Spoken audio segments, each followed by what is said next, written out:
Malang pusong naapod-apod ang mga hinabang nga naglakip sa mga personal hygiene kits, undergarments alang sa mga kababayan o kalakinan o biscuits alang sa mga kabataan ngadto sa mga pamilyang nagpabilin sa evacuation center sa Zonta Elementary School sa Barangay 23 si Davao City. Malipayon og mapasalamaton nga gidawat sa mga apektadong pamilya o kabataan ang maong mga donasyon nga dakong tabang na sa ilang adlaw-adlaw nga panginahanglan samtang nagpabilin sa evacuation center. Di na magbitay, sir. Siyempre, nalipay jud mi kay mailisa jud amo ang brief na way ilis-ilis.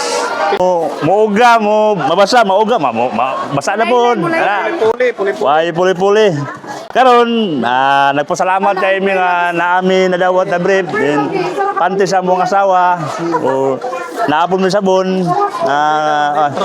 Nagpasalamat mi sa tigpaminaw sa brigada.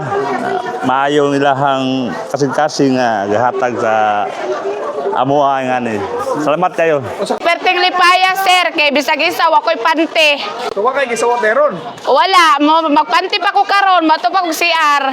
Nalipay kay ko, sir, unta sunod brana sad. Oh, nagbitay gani akong kwan sa bra.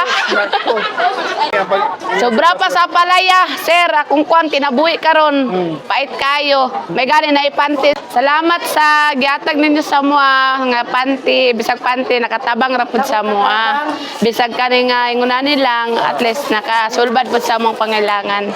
Kini ang ikadawang hugna sa paghatod og ayuda human una nang nakapahigayon og pagpanghatag sa tulo ka kalderong arroz caldo ngadto sa covered court Barangay 23 Siding Syudad og nahimong walang puso ng maong kalihukan pinaagi sa kinatibuk-ang nalikom nga 34,300 pesos nga mga donasyon nga gikan sa mga tigpaminaw og partners sa Brigada News FM Davao.